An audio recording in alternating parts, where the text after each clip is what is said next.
Number 5. The John Zapps Museum. For someone like John Zapps, opening a haunted museum was always in the cards. It was practically destiny. Few people can claim to come from a legacy of haunted museums, but Zapps can, since he's the nephew of Ed and Lorraine Warren, America's most famous and oftentimes controversial demonologists. Growing up with a large fondness for his aunt and uncle's work, Zapps developed a love of the paranormal from an early age and saw fit to try and carry on his relatives' work after their passing, opening his own collection of haunted relics the same way that the Warrens did. And what a collection of weird relics Zapps has picked up. I'll shout out a couple of the cooler ones. The highlight for me has got to be this sword that was used to conjure black magic, and the sword is in like all of the promotional imagery, so it's gotta be pretty good. Check out this photo of Zapps where he looks like a dark wizard who's also a fantasy author. Among the blade are things like a cast iron skull that was used in occult rituals, plenty of haunted dolls and idols, an ornate elk skull thought to be used in something evil, and loads more. Zapps does point out on the website, in the frequently asked questions section, not to worry too much about being exposed to this stuff, as everything that's brought into the collection is blessed before taking residence. Although they do make a small warning on the website that there is a teeny tiny small chance that any residual evil might attach to you in the museum. So, I don't know, make sure to wash your hands with hand sanitizer or holy water on the way out. I can't not include this, by the way, but the website also states that if Zapps believes personally that any of the items in the museum have become too evil or too haunted to remain safe for public display, he throws it into an unspecified body of water. So if you're looking to start a collection of slightly used haunted relics on the cheap, I'd just check out the surrounding bodies of water to the museum. Now unfortunately, John Zapps' museum is currently closed. Hey, this list was about ones that had to be abandoned, right?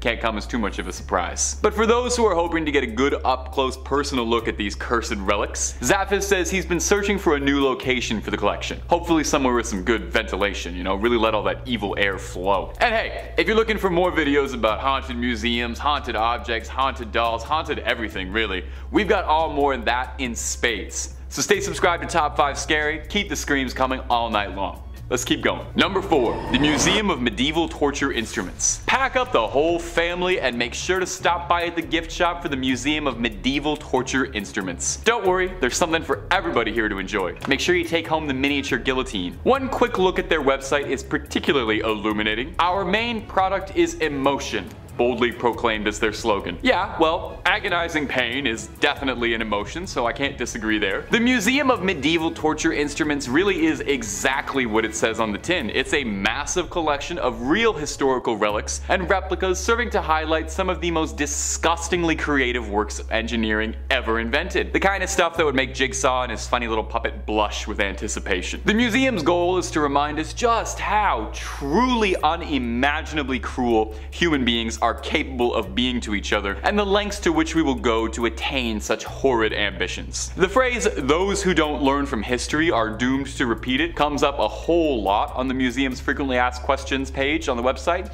which is good. So come, learn a bit from such classics like the Rack or the Brazen Bull, so you don't accidentally end up repeating those. I don't think I can even possibly describe what either of those horrifying things do without getting this channel permanently flagged. So if you're curious, maybe take the worst Google trip of your life, or go up and visit the Museum of Medieval Torture Instruments. They've got locations all over the States for your pleasure, and there's even one in Europe, but I'm pretty sure that's a different one. The one I'm talking about right now is the American one. The one in Chicago even offers a ghost hunting tour, as some guests believe there are residual spirits tied to some of the more grisly equipment kept in the dungeons. Guests are invited to spend the night on their own accord, or with the safety of a tour guide, to try and uncover any of the spirits that are said to be still living there, including an old executioner named Thomas, who loves his work so much he just never left. Sheesh.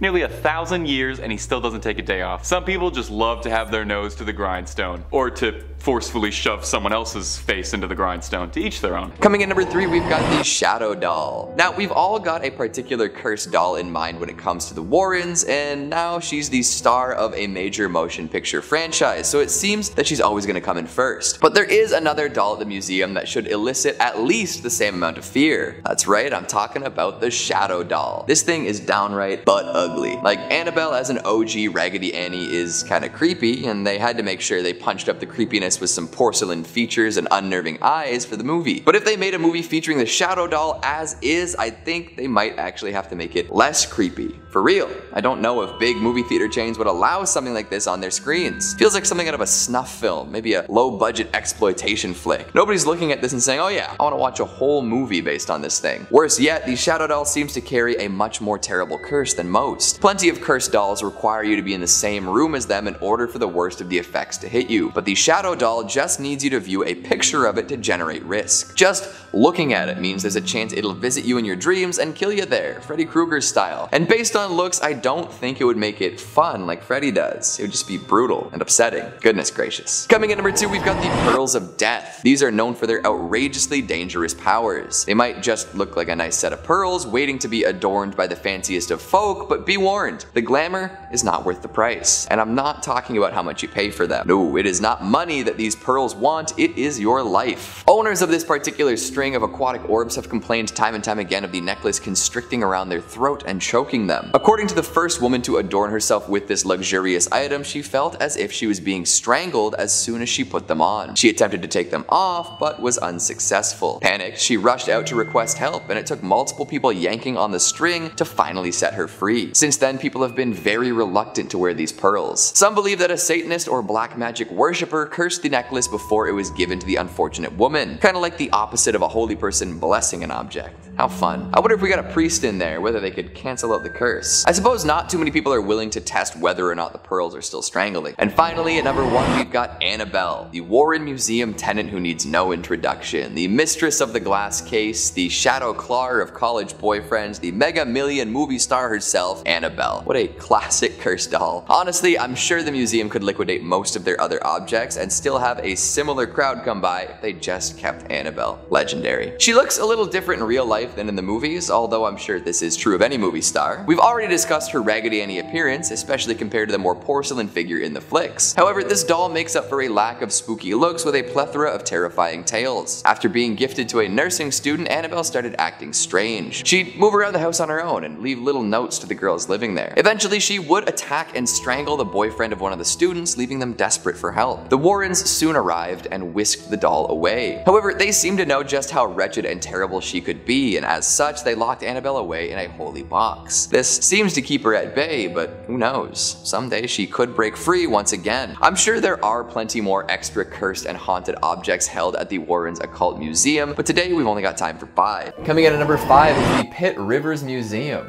This archaeological and anthropological collection is an offshoot of Oxford University in England. It's known for storing and displaying all sorts of items from the collection of General Pitt Rivers, including an extensive amount of historically significant photographs and sound recordings. That's not what we're discussing here though, no. If we're discussing things that are creepy and potentially haunted, look no further than the Sansas display. There's a room at Pitt Rivers dedicated to the shrunken heads recovered from the upper Amazon region between Peru and Ecuador. Lots of folks think that shrunken heads are just pulpy tropes used to mysticize people from the Amazon for use in movies and adventure novels, but they were indeed a real practice made by the Shuar and Achuar people. In order to capture the power of a person's soul, they would peel the skin and hair off a skull, soak it in hot water, and then have hot sand poured inside. As the demand for shrunken heads increased in Europe, more sloth and monkey heads were used. I guess there weren't enough human heads to keep up with colonial demand. The museum displays contain one human head from General Pitt Rivers, and nobody knows how he came into possession of it. Probably some sketchy business. Since then, a few more shrunken heads have been donated to the museum, and they're kept in the treatment of dead enemies case along with other human heads. So if you've ever wanted to encounter a human soul stored in a shrunken head, or maybe just some skulls separate from the rest of their body, head on down to Pitt Rivers. But maybe don't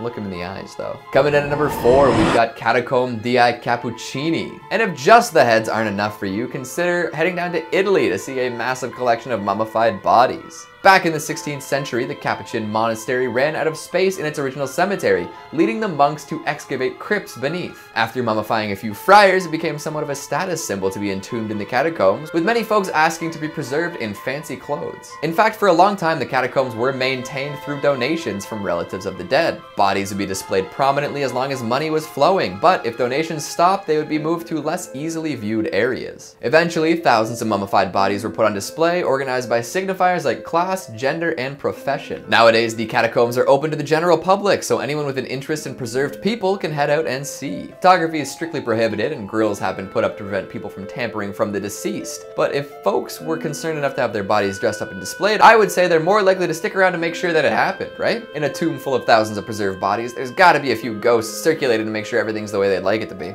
Number 3, the Statue of Osiris. And speaking of ancient Egypt, we arrive yet again at something stolen.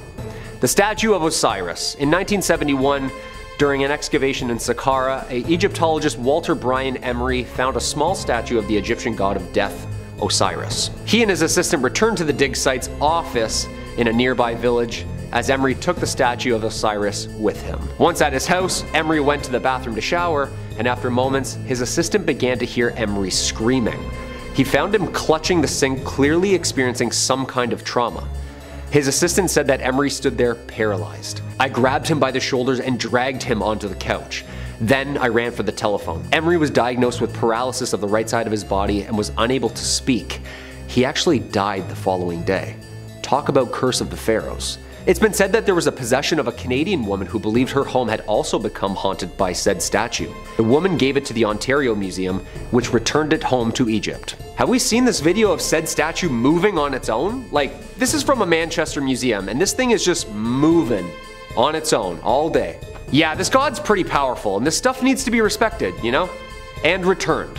Like, you can't just steal stuff and throw it up in a museum overseas. Especially the stuff that clearly says in hieroglyphics, do not remove this, you will be cursed. We're uncovering more and more buried Egypt every day. Just please be respectful and leave the stuff alone after discovering and documenting it. And whatever you do, don't play any more instruments, okay? Number 2, Ballista Balls. Almost 2,000 stones were found during archaeological excavations in the Gamla Natural Reserve, of which the ancient Jewish city of Golan Heights used to sit. This is the site where the largest number of ballista stones from the early Roman period were found. Basically, these little sanded stones are perfectly smooth and perfectly designed for ancient machine gun slingshots. Oh yeah, and of course, by sling or hand. In 2020, a ballista ball in Israel was returned to the authorities 15 years after it was stolen. Apparently the balls were very cursed. Why was this particular ballista stone considered to be so cursed? Who knows? The artifact has been returned by an anonymous person under the name Moshe Manis. According to Moshe, the thief who stole the ballista stone stole it in 2005 when they were a teenager. Yeah. Oh yeah, it's definitely not me. No, it's a friend of mine. Yeah, no, definitely not me.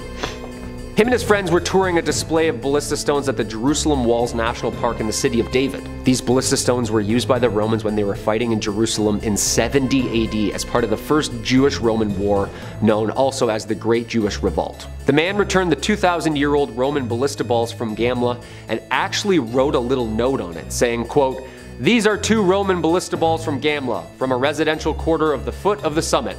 I stole them in July 1995, and since then, they have brought me nothing but trouble. Please do not steal antiques." You said it, buddy. Those stones have seen their fair share of bloodshed. You don't want any part of that smoke. And coming in at number 1, the Wailing Skull. Our number 1 spot, of course, the one that scares me the most. Skull banshees screaming throughout the middle of the night. Oh yeah, just screeching ghost heads. You know this is a thing, right? Like, way more common than we think. Like, they're like everywhere. Burton Agnes Hall is in East Yorkshire, was built in 1598 during the reign of Elizabeth I by 3 sisters of the Griffith family. The youngest sister, Anne, was apparently attacked. They beat her after she apparently refused to give them her belongings. Locals heard her cries and came to her rescue and returned her home, though sadly perishing 5 days later. On her deathbed, she requested that the head be placed within the walls of the unfinished manor. The family ignored her request, and after she was buried and the house's construction was complete, the sisters began to hear sinister noises throughout the empty house. Well, screams, actually. The sisters returned to their family's vault to fulfill the past sister's request, and when they opened the tomb, the body was completely intact except for the now smiling skull across the room from the body. Okay, the head was taken back to the Burton Agnes Hall, and miraculously, the noises and disturbances stopped. It's like she asked to be there or something. The noises would only happen again when later residents tried to remove the skull from the premises. Yeah, I'd put that back immediately. Don't mess with people's scary shit like this, you know?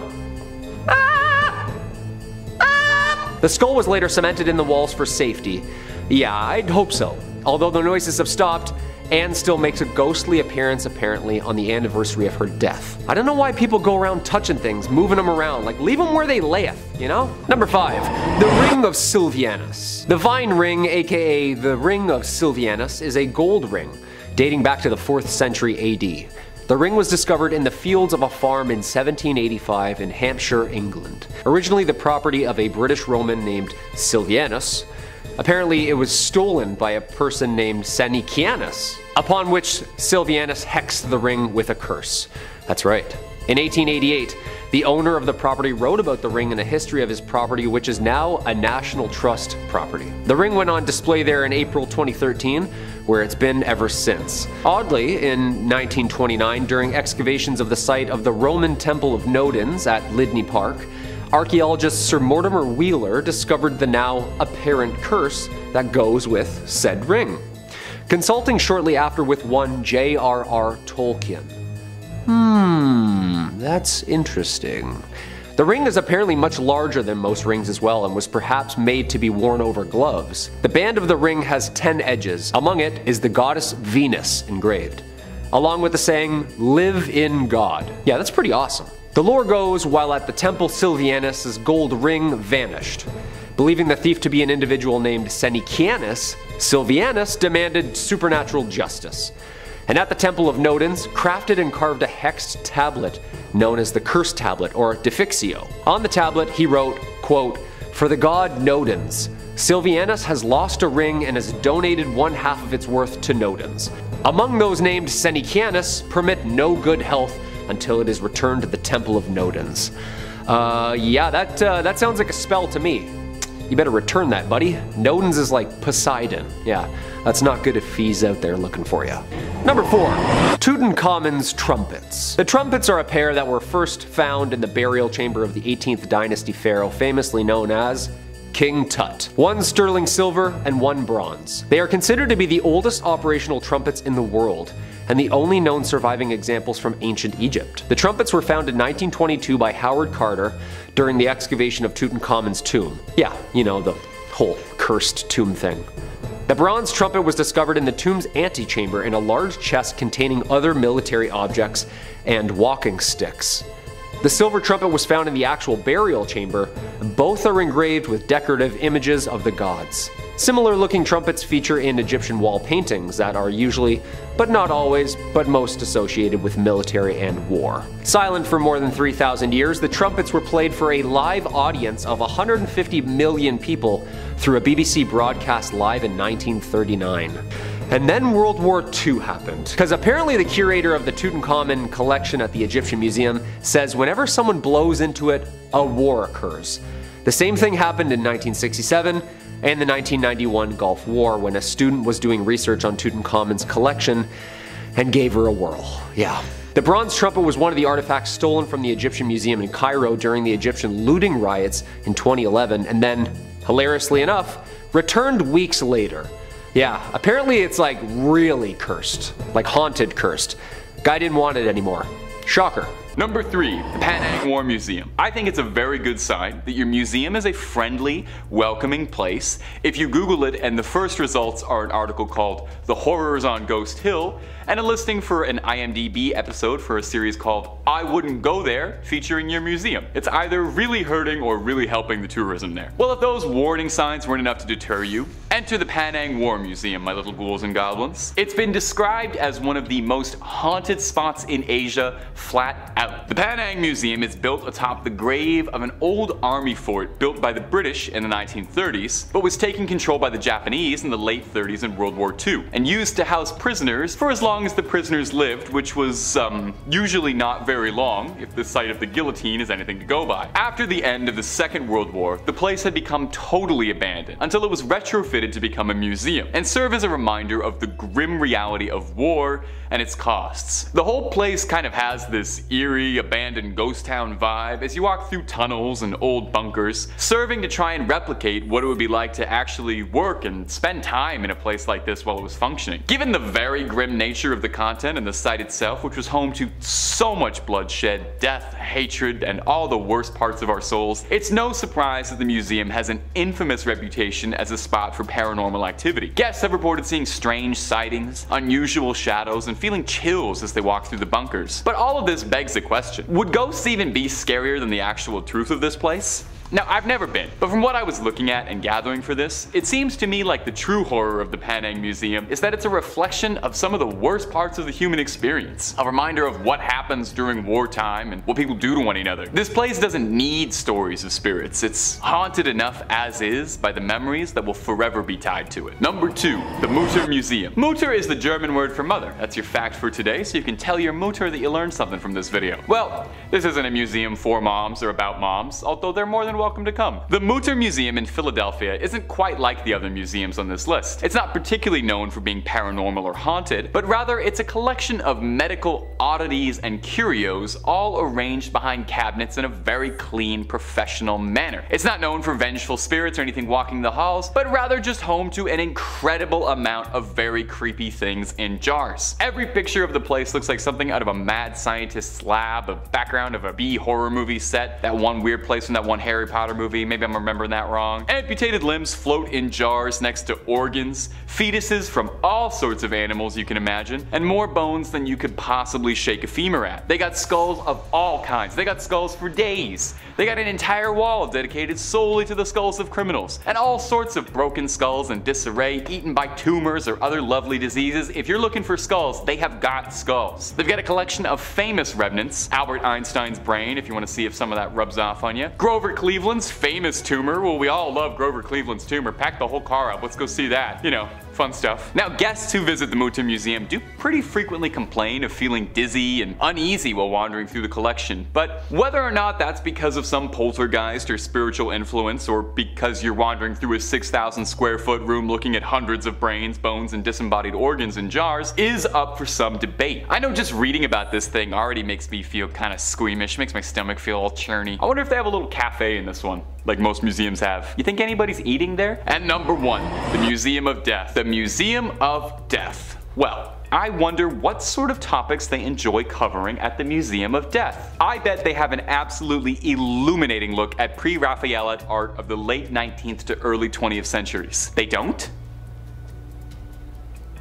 What? No, at the Museum of Death, opened in Hollywood in 1995, which was opened by a married couple with the intention to make people happy to be alive. Whew. How do they accomplish this? Do they show you pictures of whiskers on kittens and raindrops on roses? No, of course not. It's a collection of everything to do with death. Bones, skulls, coffins, ancient mortician's tools, executioner's equipment, and a whole lot more. Amusingly, the owners have said their goal is not to scare anyone with this museum. That's not what their museum is about. Now sure, they play videos of autopsies and they have footage and imagery from incredibly grisly and stomach-churning real-life true crime cases like artifacts from Charles Manson's family or some of Jeffrey Dahmer's personal effects, but they don't want to scare you. The museum is there to show death in its brutal, unedited honesty. The owners themselves describe it as a commemoration of life. And I gotta be honest, I'm making it sound worse than it is, but it definitely does sound interesting. And the grimmest parts of me are definitely more than a little curious to check it out in that morbid sort of way, because it sounds cool. Probably a great date spot to take a goth girl, I bet. The museum does kind of embrace its sort of twisted reputation and really runs with it. It hosts Black Dahlia costume contests where guests are judged on who's got the best post-mortem Black Dahlia costume, which is something.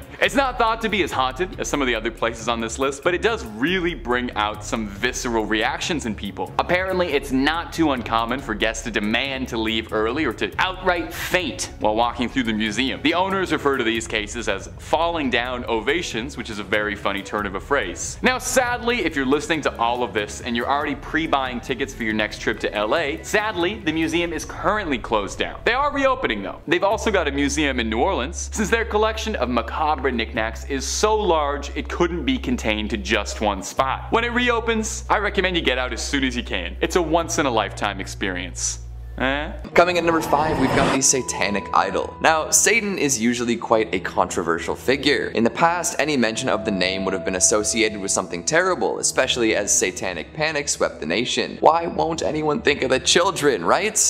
We love to assign weird moral values to stuff to ensure our political weight can be thrown around, but I'm getting off topic. These days, the jury is out on Satan. Many folks love the guy and worship him as ardently as anyone else would worship their deities. Some say he's a more forgiving figure than plenty of other gods and demigods. However, this idol doesn't seem to be associated with that end of the satanic spectrum. This one comes from the bowels of hell and brings with it misfortune and terror, or so they say. Let's take a look at this interesting oddity. With a misshapen horned head, piercing blue eyes, and a strange, unnaturally slim body, this doesn't necessarily look like the powerful demon most folks would assume is Satan. Artists can take liberties with the things they create, so don't write it off simply based on its looks. Apparently, a young hunter had been scavenging through the woods in Connecticut when he stumbled upon this cursed idol. He didn't really know what to do with it, but he took it along just as well. Soon after coming into possession of this horned artifact, he ran into an old man in dark robes, one telling tales of doom and horror. This, of course, spooked the hunter, who discussed this interaction with his friends. Eventually, after some sleepless nights and anxiety, he was put in contact with the Warrens, who came by to evaluate the idol. They deemed it haunted indeed and took it off the poor guy's hands. I'm sure he was very glad to be free of it. Ed and Lorraine strapped the devil thing in and brought it back to their museum, where it still remains. So if you ever get a hankering for some devil worship or really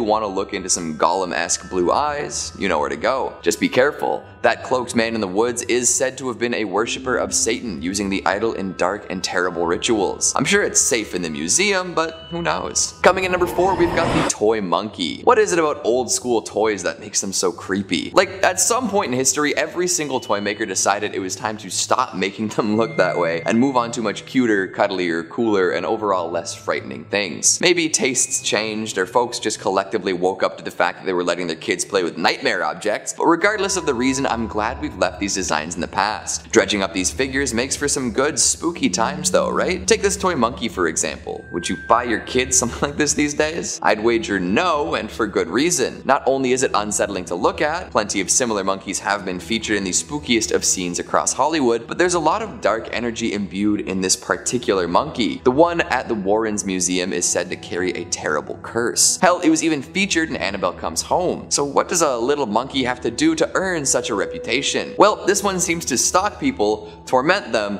and then kill them. Oh no. Imagine this thing suddenly appearing in your life one day, then as time went on it started popping up in places you know you didn't leave it. Little monkey cymbals might be heard crashing in the middle of the night, and disembodied shuffling can keep you from sleeping. All that's creepy, but it's still just a toy, right? Hold up. Did its eyes just glow? That is some monkey business I want no part of. But hey, at least this one in particular is locked away and not to be recirculated into the general population of antique monkey toys. Well, for now anyway. Coming in at number 3, we've got the Museum of Torture Instruments. Now, we just wrapped up talking about well-preserved bodies, now let's take a look at some mangled and destroyed ones. I know for sure that if I got tortured to death, I'd be coming back to make the life of whoever did it a living hell. Put me in an Iron Maiden, guess what's playing at 4 AM, full blast every night. Throw me in a rack, you'll be hearing my screams until you go deaf. Burn me alive, good luck ever escaping the smell of incinerated flesh. I've got to imagine it would be the same for all sorts of folks. Dying in a terrible fashion does not make for a peaceful passing. So of course a museum full of the most malicious objects to ever grace the planet would be home to a few specters. Finding a home in Prague, the Museum of Torture Instruments has over 60 torture devices on display for the whole family to enjoy. From the flesh-singeing gridiron to some stranger options like the Spanish tickle torture, you can treat your eyes to humanity's darkest hits. And it's not just the magnificent machines themselves, there are also wax figures of poor saps about to lose their lives to make it all the more real. Is that crying I hear? Coming in at number 2, we've got the Museum of Death. Back in 1995, J.D. Healy and Catherine Schultz would write letters to serial killers. Often they would even get a note or two in response. Maybe even some artwork. Then they would put all these deadly dastards' work on display. Eventually these exhibitions became so popular that it was decided that they would populate a whole museum, and so it went. In San Diego's purported oldest mortuary, the Museum of Death was opened. Over time, the museum has collected all sorts of different trinkets and oddities related to death and the people that cause it. Healy and Schultz even tried to acquire stuff from the Heaven's Gate cult suicides. The publicity resulted in them being evicted from their mortuary museum and moving to Los Angeles. The halls are full of fascinating and freaky things, ranging from baby coffins to the previously collected serial killer artwork to the purported guillotined head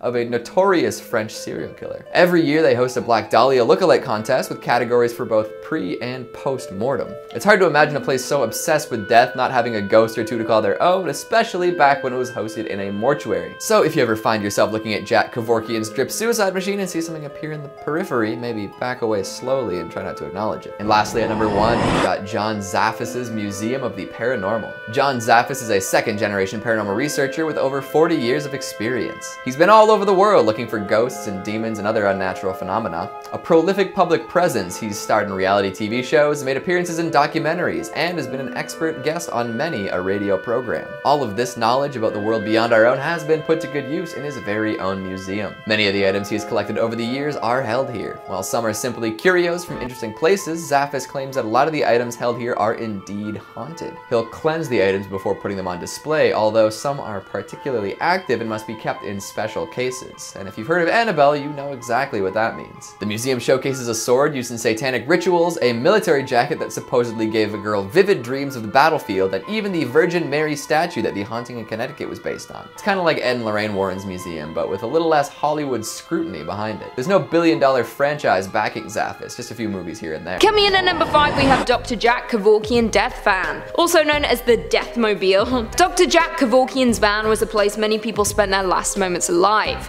The 1968 Volkswagen van was where Dr. Kevorkian carried out as many as 130 assisted suicides in the 90s, and it has become a piece of history. However, at the time, the pathologist was met with controversy and public criticism for his taboo work on physician-assisted suicide with terminally ill patients. He spent 8 years in prison for second-degree murder because of this, but is often viewed as a pioneer in the medical field and as an activist. His impact was so great that HBO released a drama called You Don't Know Jack, in which Al Pacino won an Emmy and a Golden Globe for his portrayal of the controversial doctor. Over the year, the death van has seen many different owners. Zach purchased this van for $32,500 from American Jewelry and Loan. When the Detroit pawn shop first bought the vehicle, it was actually featured on an episode of a TV show. Apparently, Long Island medium Teresa Caputo also passed by the van in their warehouse and said she felt something there. Visitors of Zach's Haunted Museum can peek inside the Dr. Jack Kevorkian's death van and see the exact spot where many people died.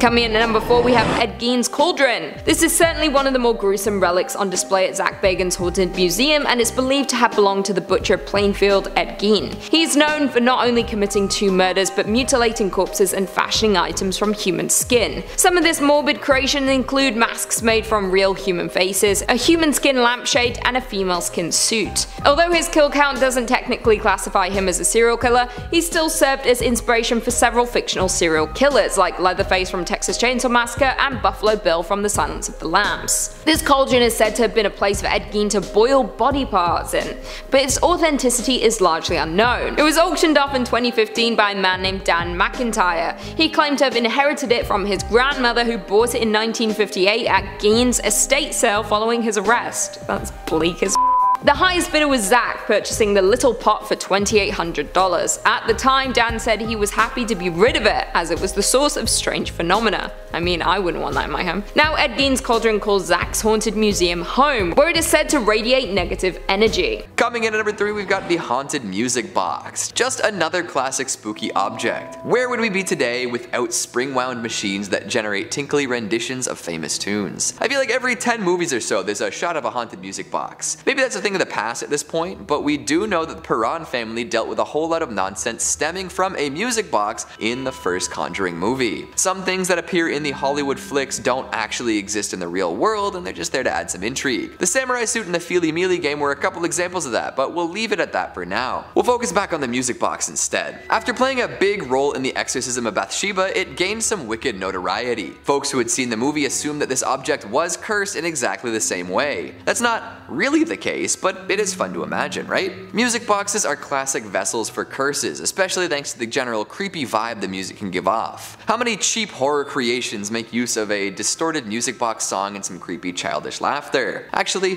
keep the number to yourself, I already know it's way up there. Coming in number 2, we've got the white dress. Another urban legend staple, white dresses tend to show up in ghost stories often. Murdered brides, young women gone too soon, mothers who outlived their children, the works. It's hard to pin down where the phenomenon started, but we do know that it's timeless and effective. So of course, there's a haunted white wedding dress at the Warren Occult Museum. I'd be disappointed if there wasn't. In the Conjuring franchise, this dress is said to compel any who wear it to kill their fiancé. However, that's just more movie magic. There's no such tale actually associated with the museum. However, they do display a bridal gown, veil and all, and there is a supposed story that goes along with it. It's meant to represent the White Lady of Union Graveyard in Connecticut, a classic urban legend that we've definitely touched on here before. It's the tale of an unfortunate soul who roams the roads at night, causing accidents and freaking out motorists. Apparently one time she even materialized and put a dent in someone's fender. Unfortunately, the white dress in the museum isn't actually from the White Lady or anything related to her. It's just meant to represent the legend, add a little bit of class to the joint, because who doesn't love looking at a pretty white dress? And finally at number 1, we've got the Conjuring Mirror. To cap things off, we'll talk about a particularly spooky reflective surface, the Conjuring Mirror. No relation to the actual Conjuring films though, so far anyway. This is one that has a truly terrifying story attached to it. The idea of mirrors as portals to other worlds is well documented, with different cultures around the world coming to similar conclusions about these shiny planes. People often see things they wish they hadn't in a mirror, which is especially true of the one at the Warren Occult Museum. It's said that if you look into it for long enough, you'll start to see conjured spirits. In fact, the mirror apparently does its best to conjure these spirits upon the user. The story goes that Ed and Lorraine came into possession of it after its previous owner stared into the mirror for weeks on end. For a while nothing happened, but eventually it conjured up a series of faces and figures so gruesome and horrifying that the man lost his mind entirely. He was sent to a mental institution and the mirror was sent to the Warrens. Since then, people have looked into the mirror, but definitely not for weeks at a time. I wonder what would happen if someone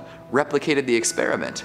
In at 5, Frederick Remington Museum. Located in Ogdensburg, New York, this museum was built in 1810 by David Parrish, before eventually being occupied by American painter Frederick Remington, who would later die in 1909, in the house. His home would later go on to house his most notable artworks, opening its doors in 1923, remaining open to this day. Now with a house that has seen a lot of death, it's not crazy to believe that it is housing many a spirit that is yet to pass on. Now, according to museum director Laura Foster, the most prominent entity residing in the museum is that of Madame Amerigo Vespucci, a woman from the 19th century who was reputed to, I quote, to be won in a game of cards, aka killed. Now in March of 2015, a psychic medium Frida Gladel conducted a walkthrough of the museum. She noted that although there was no full-time spirits lingering within the bricks, she did in fact encounter a lot of residual energy within its walls, including that of a woman believed to be Vespucci, who informed the investigators that it was not cards that killed her,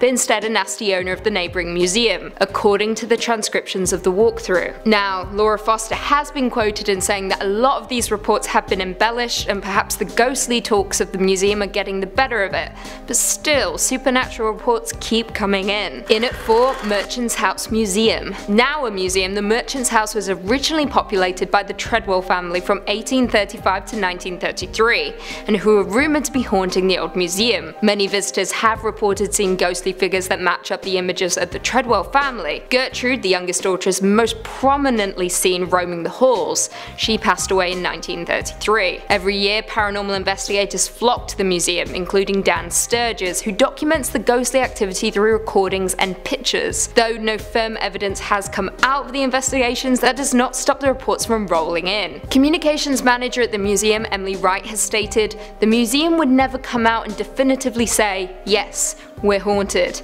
Yet visitors have matched reported sightings with images of the family." Very creepy. Coming in number 3, we've got some samurai armor. I'll be honest right off the bat here. This armor, as creepy and cool as it is, doesn't actually exist. Like, it's showcased briefly in the Conjuring cinematic universe, but we don't learn all that much about it. The reason for the lack of apparent backstory is simple. They made it up for the movie. Bit of a letdown, I know. But for it to have screen time, that must mean that there is a wicked tale to be told about this battle-hardened human protector. It may have belonged to a famously brutal warrior, one who took the heads of all his victims on the battlefield. Their poor, unfortunate souls doomed to reside within the carapace until the end of time. Maybe the bloodthirsty soul of the samurai himself still resides in the armor. Perhaps the suit has a different story altogether, free from battlefield use. What do you think the story is behind this fictional item? Coming in number 2, we've got some glass eyeballs. They see you. In general, old school prosthetics fall under the uncanny valley classification. The folks making them didn't have the technology or experience to make them truly comfortable or convincing, so we often ended up with weird facsimiles of human body parts that are quite unsettling to look at. To be honest, I think the pirates had it right. Forget fake parts, let's just use peg legs and eye patches. Of course, that's not exactly the most dignified way to live one's life, and not everyone wants to look like a pirate with a hook for a hand. So even before we had high quality prosthetics for general use, folks did their best to make replacement parts. And so we ended up with stuff like this. 2 foggy glass eyeballs inside of what appears to be an Altoids tin, ready to peer into your soul at a moment's notice. That's a grim image. And apparently, these eyeballs are haunted. I'm not entirely sure what that means, but it must be blood-curdling. Maybe they float around at night, suspended in the air, implying a face that nobody can see. Or maybe a ghost without eyes pops them in from time to time, completing a face that went to the grave missing a couple of ocular grapes. No matter how you slice this, you've got a pair of roly-poly, disembodied eyeballs that cannot and will not blink. Things they must have seen. And finally, at number 1, we've got a dark magic doll. Unsurprisingly, the Warrens had a massive collection of scary dolls. Annabelle and the Shadow Doll are just the beginning, and are likely so well known compared to the others thanks to their relative power. These two will act on their own and often cause mischief and misfortune without being prompted. The Dark Magic Doll is a little different, where it's still imbued with a curse, but has to be used by a human to take effect. According to Tony Spera, son-in-law of the Warrens, it operates kinda like a voodoo doll. By adding an image of the person you're attempting to harm to it, you can use it to cause plenty of pain in their life. Make the doll look like your target, perform a quick ritual, and maybe add some of their hair to the equation and you're set. Then you hang the doll and wait for it to take effect. Apparently those who are targeted by the effects of this magic doll will soon fall ill and eventually succumb to this illness. So don't be messing around with it for no reason. You've got to go in with intent. And just for funsies, please let us know if that's something you plan on doing in the future. So we know. We're not worried or anything, no way. Starting off this countdown, we have the Weeping Woman. The Weeping Woman, better known as La Llorona, is a terrifying part of Mexican lore. According to this legend, which varies depending on who's telling it, basically long ago there was a woman named Maria who married a rich man. The couple had 2 lovely children together, but at some point their marriage went downhill and he spent less and less time at home. And when he was home, he would only pay attention to one of his kids. Eventually, Maria found out that her husband was cheating on her. She was then overcome by grief, and one version claims she drowned her 2 children, but then immediately regretted it. So she cried out, "Oh, my children," or "Oh, my sons." In another version, she drowned herself afterwards as well. So she is now banished to purgatory on Earth until she finds her lost children. Legend goes on to say that she can be seen floating over bodies of water, crying or weeping as she searches for her lost children, which gave her the name the Weeping Woman. Others believe that she will kidnap and attack other children or cheating husbands. Both pretty terrifying scenarios, and tons of people are afraid of her. Now, the Smithsonian has this terrifying La Llorona doll. Currently though, it's no longer on display, and I wonder why. Apparently, it was freaking too many guests out. On top of that, staff have reported hearing sounds of weeping coming from the doll at night. Could it be that the Weeping Woman is real and has possessed this doll? I don't know, but I think it belongs to the Warrens Museum, not the Smithsonian. Like, I don't think they're trained on how to deal with spirits and other dark entities. In our 4th spot today, we have the Creeping Doll. But honestly, it should have been named the Creepy Doll, because look at this thing. It belongs in a Stephen King horror film. So this doll was one of the first prototypes for a doll that crawls on its own. It was invented in 1871 by a man named George P. Clark. His goal was to make a doll that crawls exactly like how a baby does. And honestly, look how far we've come. Like, those Baby Alive, a Baby So Real, like those dolls, scarily accurate.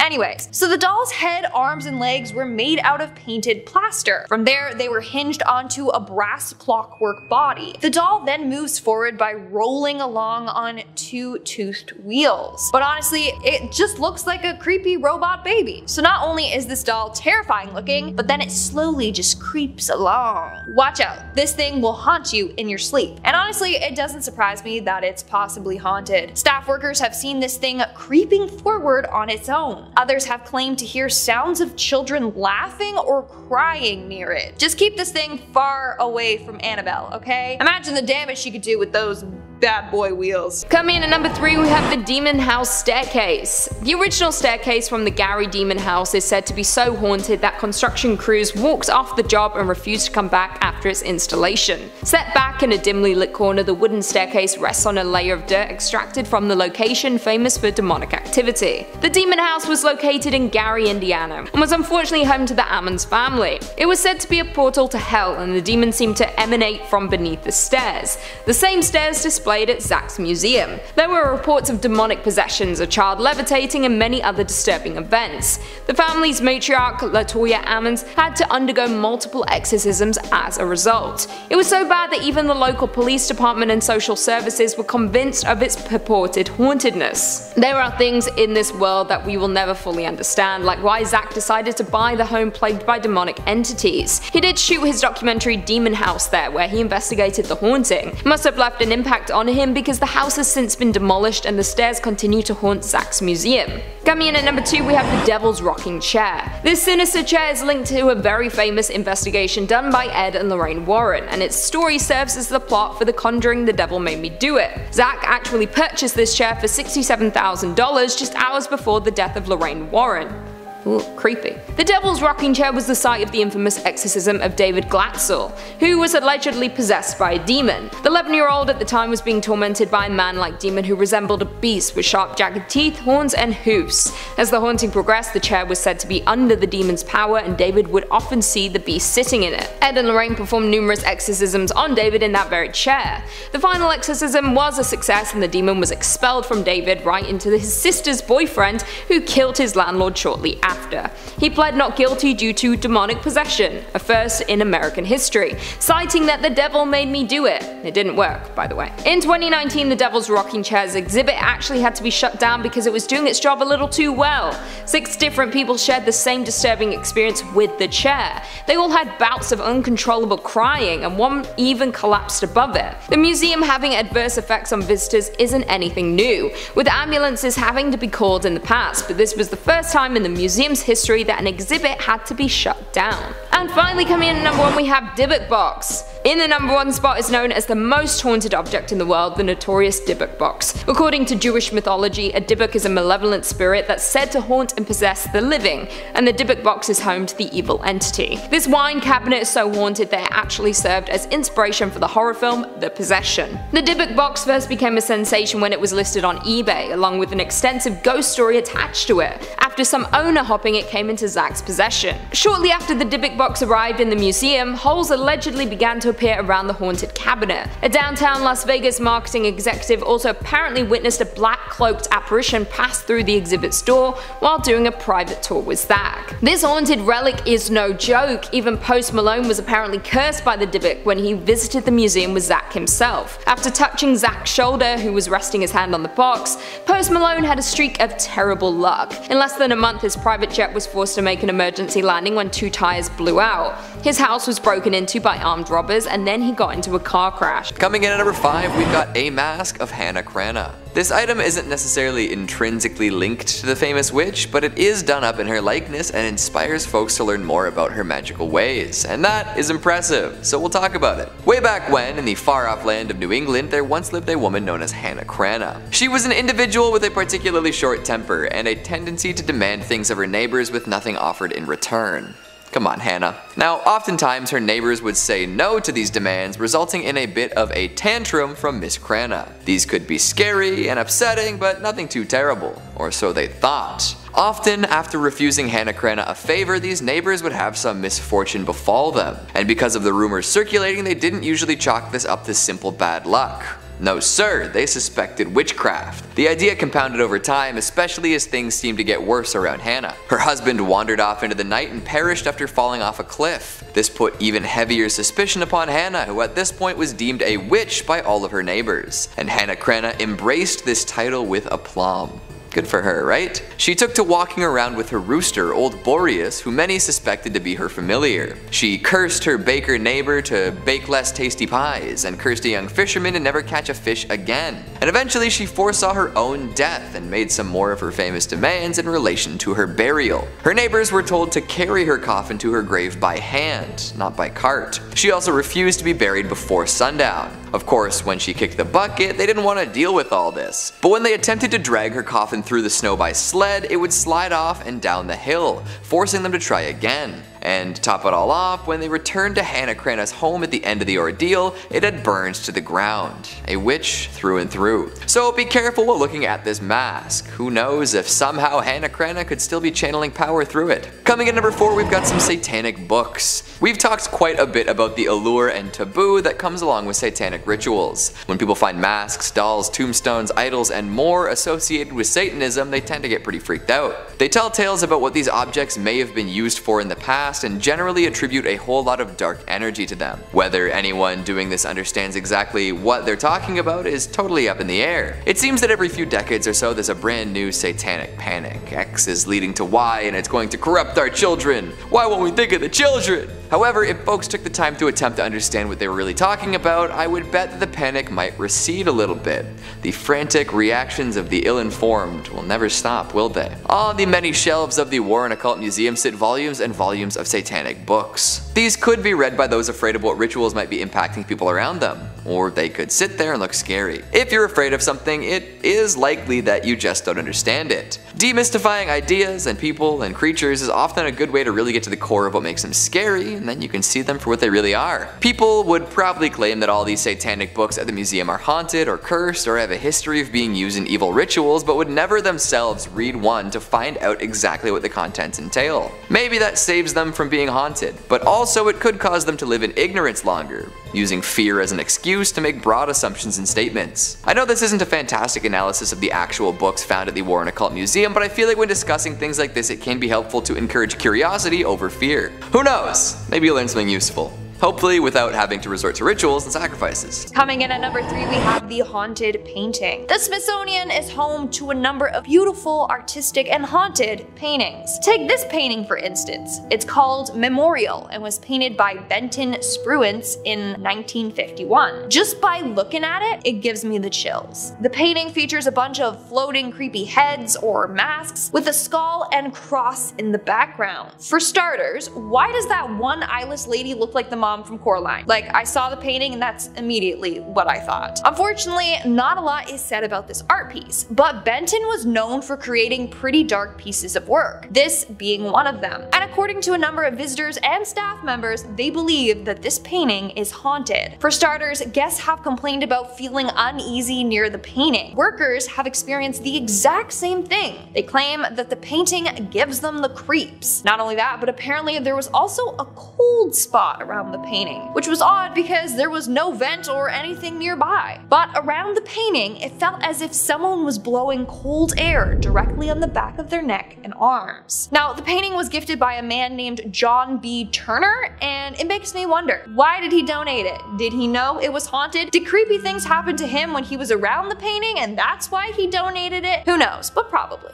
But who knows? In our second spot, we have Abraham Lincoln's gold watch. That's right, Honest Abe's watch is on display at the Smithsonian. So this watch was purchased in the 1950s from George Chatterton, a jeweler in Springfield, Illinois. And it's a very beautiful pocket watch. In fact, Lincoln's watch is said to have one of the best grade movements in England, and is still apparently in working order. On top of that, that 18-karat case is one of the best quality ones made in the US. What's also cool is that on the inside of the watch, there are inscriptions of people's names. Basically, watchmaker Jonathan Dillon got the watch and was repairing its timepiece. He decided to unscrew the dial and engrave, and I quote, April 13th, 1861. Fort Sumter was attacked by the rebels on the above date. J. Dillon. And he also engraved, "Thank God we have a government." Why? Because at that exact moment he found out that the Confederate forces had fired on Fort Sumter, so he carved it in. And then in 1864, a second watchmaker, L.E. Gross, signed his name. And at another point someone etched Jeff Davis inside. And Lincoln carried it around without a clue of the inscriptions inside of the watch. Incredible. The watch was actually given to the museum in 1958 by Lincoln Isham, the great-grandson of Abraham Lincoln. And of course, rumor has it that Lincoln likes to haunt his watch. People have seen his ghostly apparition around the area where the watch is being kept. But damn, that must be one big apparition because Abe was tall as hell, so imagine seeing his ghost. Terrifying. And in our #1 spot today we have Abraham Lincoln's hat, another haunted object from Abe himself. But you heard me correctly, the Smithsonian has a top hat from the one and only Honest Abe. In fact, this is the hat that he was assassinated in. So yeah, no wonder it's haunted. Anyways, even though Abe was super tall, 6'4" tall to be exact, and towered over most people, he decided to wear top hats anyway, because, you know, he's cool like that. This hat he got from J.Y. Davis, a Washington hat maker. In fact, he had the black silk band added to the hat, which represented mourning, in remembrance of his son Willie. Anyways, the last time he put this hat on his head was to go to Ford's Theater in April of 1865. After he was shot, the War Department preserved his hat and everything else that was left at Ford's Theater. Of course, they got permission from Mary Lincoln to do so. The department then gave the hat to the Patent Office, and in 1867 it was given to the Smithsonian. But it was immediately put in the basement storage room. Why? Well, the secretary of the Smithsonian thought that there was too much excitement at the time, so the staff had to keep it all hush-hush, and they didn't even reveal that they had the hat until 1893. Now it's one of the museum's most treasured objects, and of course it has the history of being haunted by Abe himself. Apparently a number of people have seen Abe's apparition around the museum, mostly around the hat, but they have claimed to have seen a tall dark figure that looks like Abe in other areas as well. Want to know something kind of freaky but kind of cute? In part 1 of this video I talked about Mary Lincoln's dress that's also at the Smithsonian, and apparently her dress is said to be haunted by Mary herself, meaning the two are together haunting the museum in the afterlife.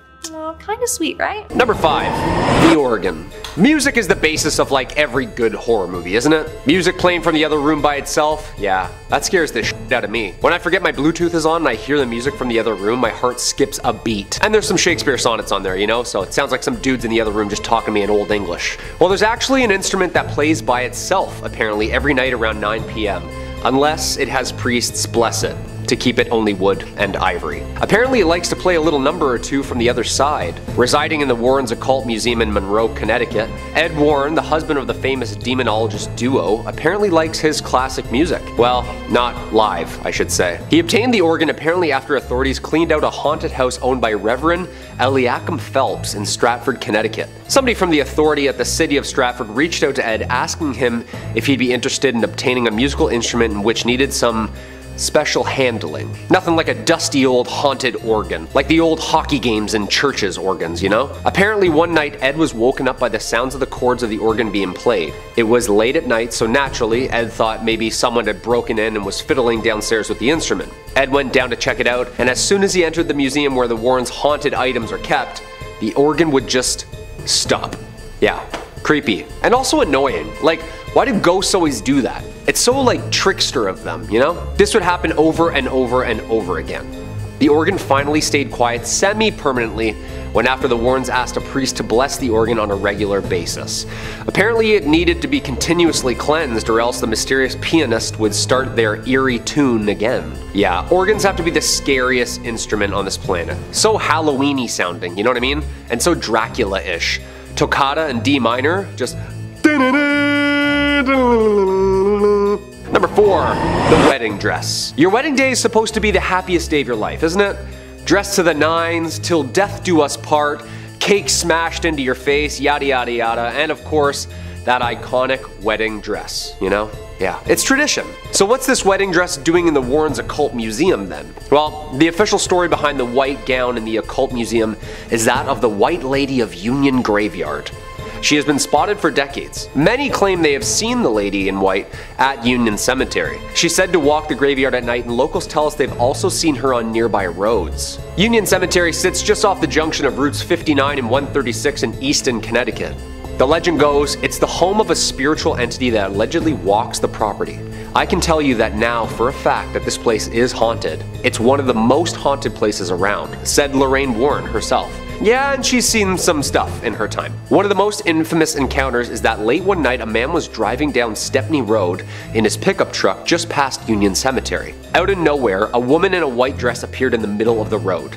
The man couldn't slow down in time and struck the woman head on. When the man screeched to the side of the road, there was no sight of the woman he had hit. Apparently this happens more often than you think on that road. Whoever she was, apparently the couple has her dress locked in the Museum of the Occult Finds and deems it spooky enough to leave it alone.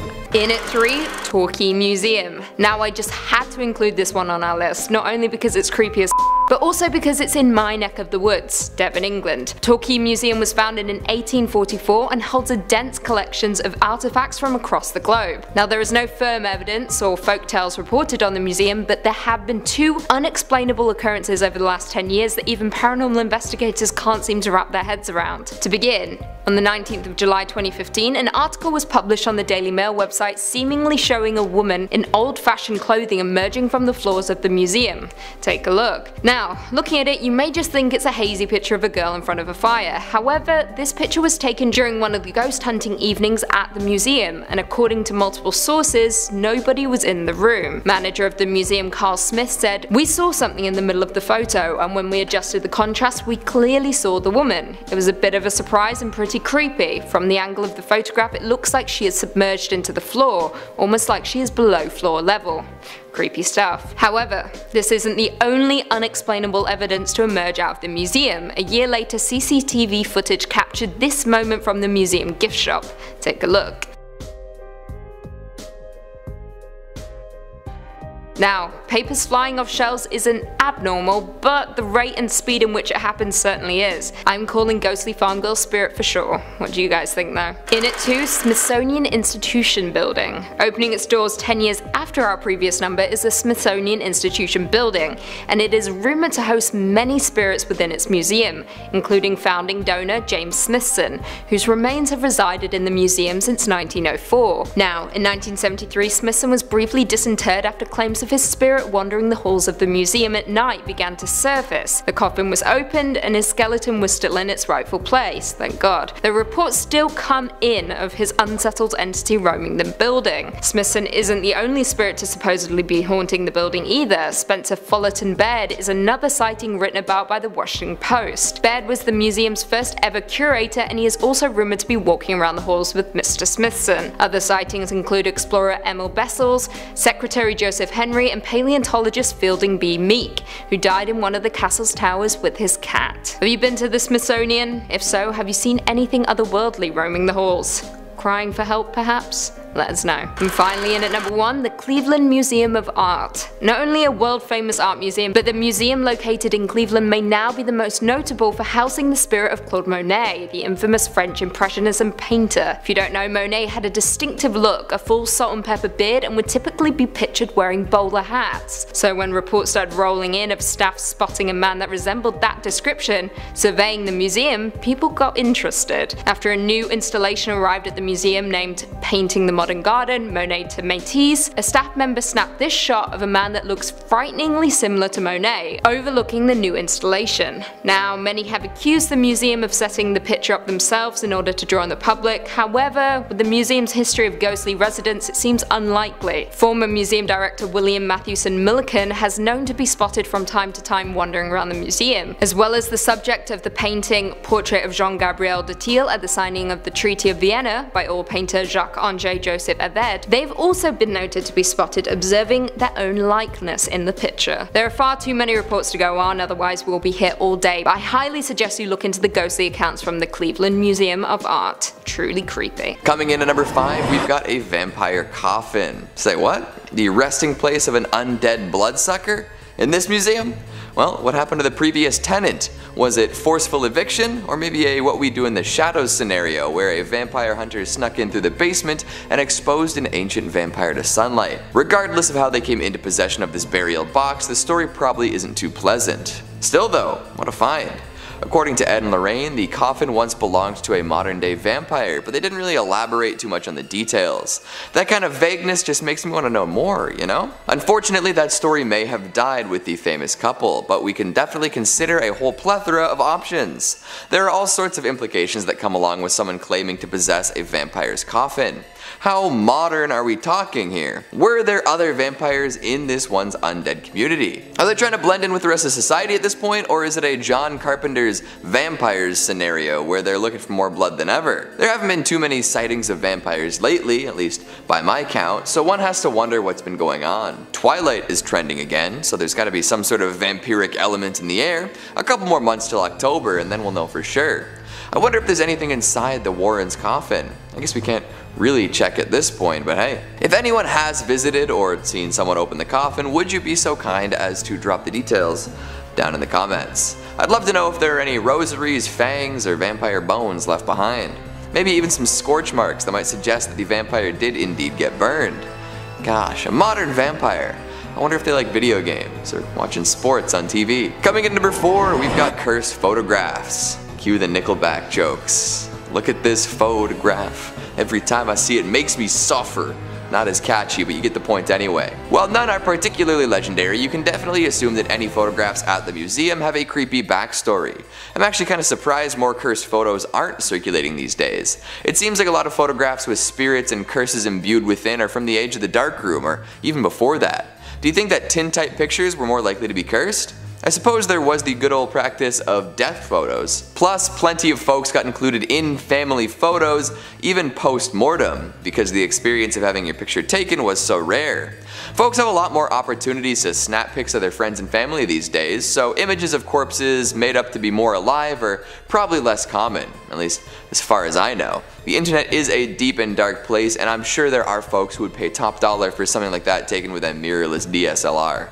Oh boy. Back to the museum though, there are entire walls covered in creepy old photographs. It kind of feels like a haunted house attraction at a theme park sometimes, now doesn't it?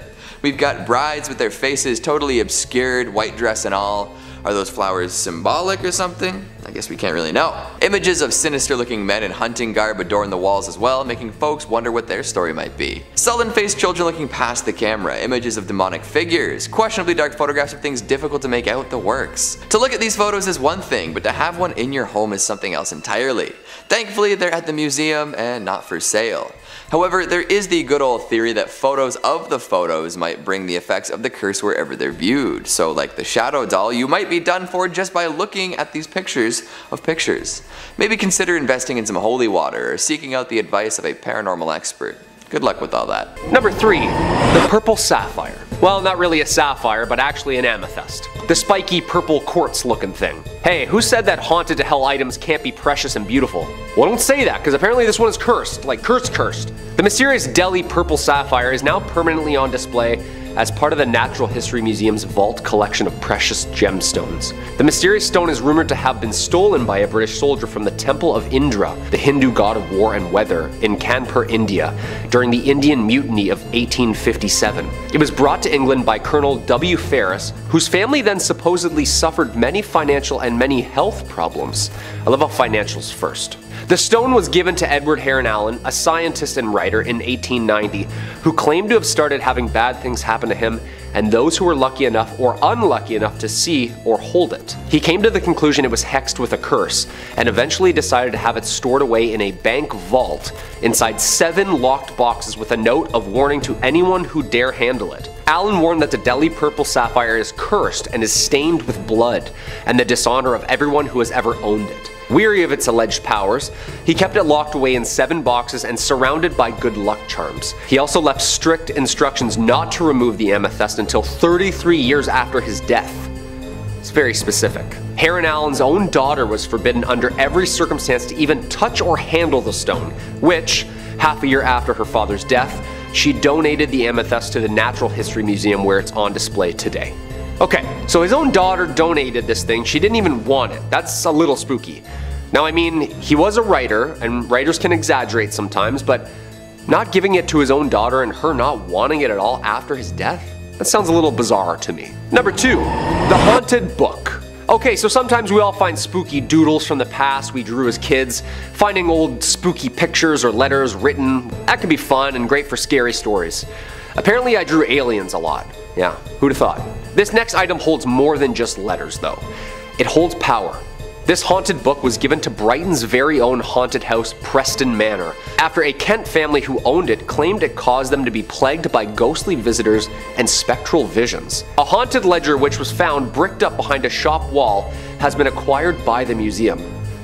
Phew. The ledger was donated by Josephine Beniovitz. The book was discovered by her father, Tony Beniovitz, in 1988 when he was demolishing a shop which closed in 1984. Having taken it home, the father and daughter believed they suffered a number of spiritual visions and images of men, women, children, and apparently soldiers on horseback. The ledger, which dates from the First World War, was a clue at maybe who was visiting them. The daughter was told by one of the spirits that the book must be returned to Brighton where its first entry was written, which was in December 1915. The terrified family delivered it to Preston Manor, which is known for its paranormal occurrences and spiritual events. A medium visiting the house inspected the book and confirmed that they could sense evil omens emanating from its pages.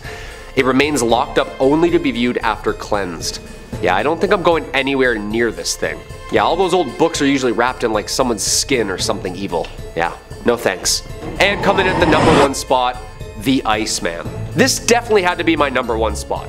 And it's not my favorite UFC fighter, Chuck Liddell. But this is the most terrifying find of all. Not really much of an item either, but more like a 5,000-year-old frozen and perfectly preserved human mummy that was discovered in 1991 in the Ötztal Alps in Italy. Ötzi, of course, is the name researchers chose to name the mummy for obvious location reasons.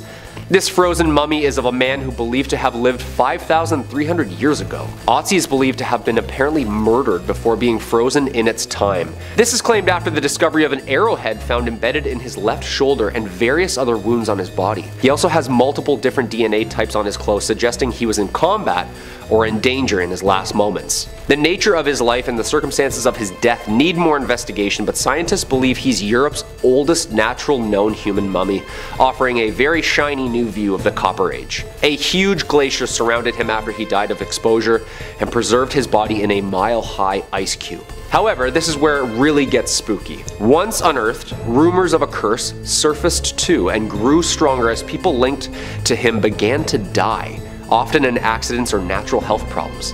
All in all, so far 7 deaths have been tied or loosely related to Ötzi's de-thawing, including forensic pathologist who was killed in a car accident en route to give a speech about Ötzi the Iceman, a mountaineer who died in an avalanche, a hiker who discovered the Iceman on a hike with his wife and later perished after falling down a treacherous path. A molecular archaeologist was found dead in his home after he was finalizing a book about Ötzi. The head of the forensic team died of a heart attack, another discoverer died of a brain tumor, and another researcher perished of multiple sclerosis. Yo, say what you will about curses if you believe them or not, when people start dropping all involved in this one find, there's gotta be some sort of otherworldly connection going on here. Whatever the case may be, this find is one of the most scientifically precious and also one of the most spiritually terrifying. Should we study this mummy some more and unearth more mysteries of the past, or should we risk the lives of those who study it? Coming in number 5, we've got the organ. Thankfully, it's not an internal organ or anything like that, although, to be honest, I'm not so sure that would be any more creepy than this haunted musical instrument. Organs always tend to have a spooky sound to them, whether it's that classic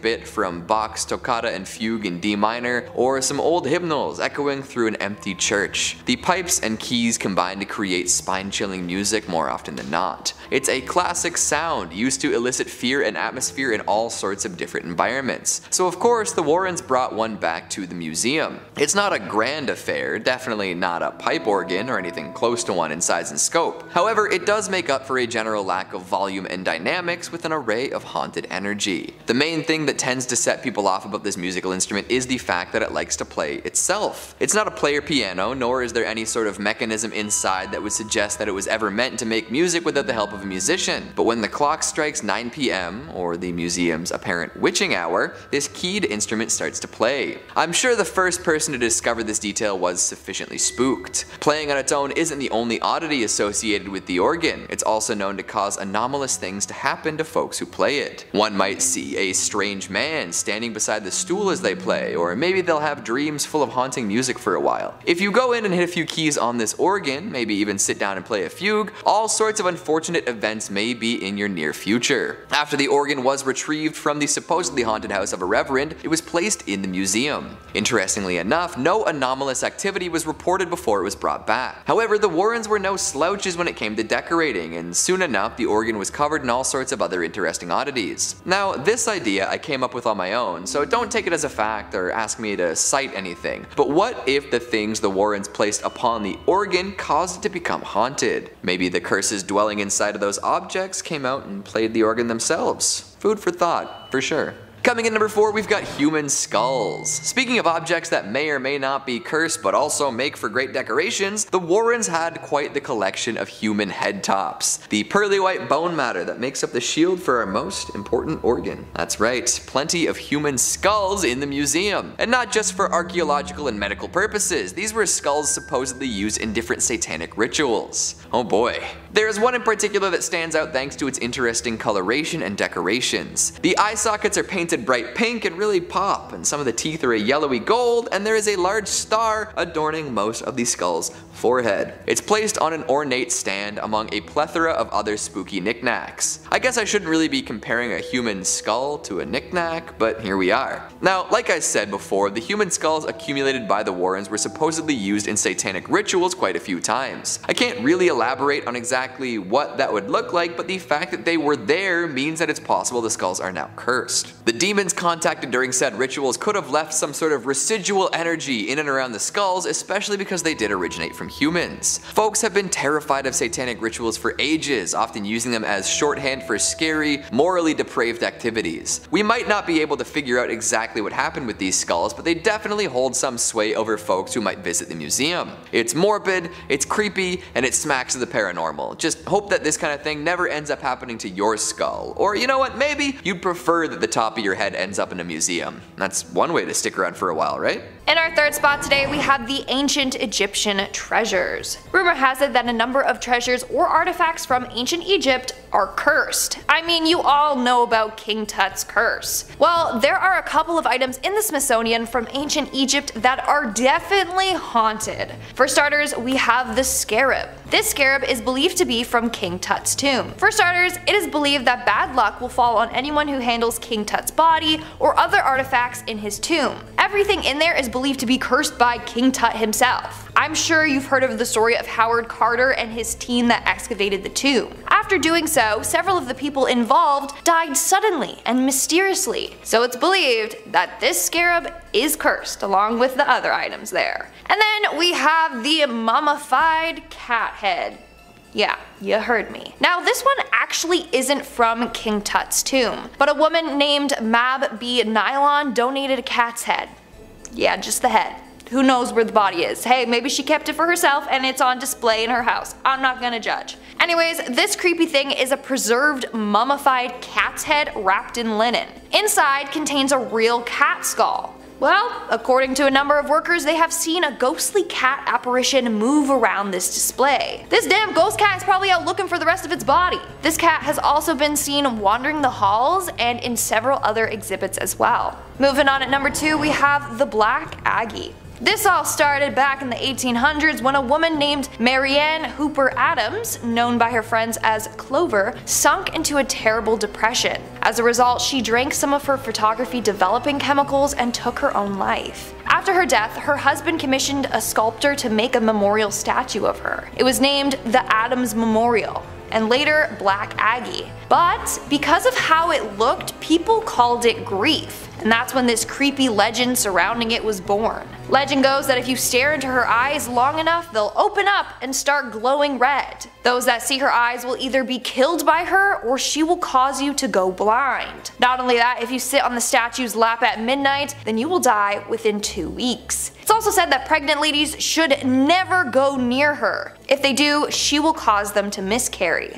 Of course, this is just a creepy legend, right? Well, supposedly there's real life stories of this haunted statue taking people's lives. One man put a cigarette out on the statue's hand and he was later found dead with a gunshot wound to the head. Another man was found dead at the foot of the statue and no one knows his cause of death. Now, you may be wondering how the statue got to the Smithsonian. Well, because of the legend, a lot of people were breaking into the cemetery at night to visit it, and it was often vandalized. So the family donated it to the museum where it remains to this day. And in our number 1 spot today, we have the Hope Diamond. This is a very beautiful diamond from India. But here's the thing. It was stolen from India, and then a curse was placed on it. Back in 1792, the Hope Diamond was part of a Hindu statue. It was one of the idol's eyes. And then somebody went in and took the 115-carat diamond out. Upon discovering that the diamond was stolen, priests put a curse on it. The curse was said to affect anyone that put their greedy little paws on it, which turned out to be a lot of people over the years. And guess what? Bad luck befell to every single one of its owners. It's said that the man who stole the diamond shortly came down with a raging fever and died shortly after. Legend continues on saying that his body was ravaged by wolves. Continuing on,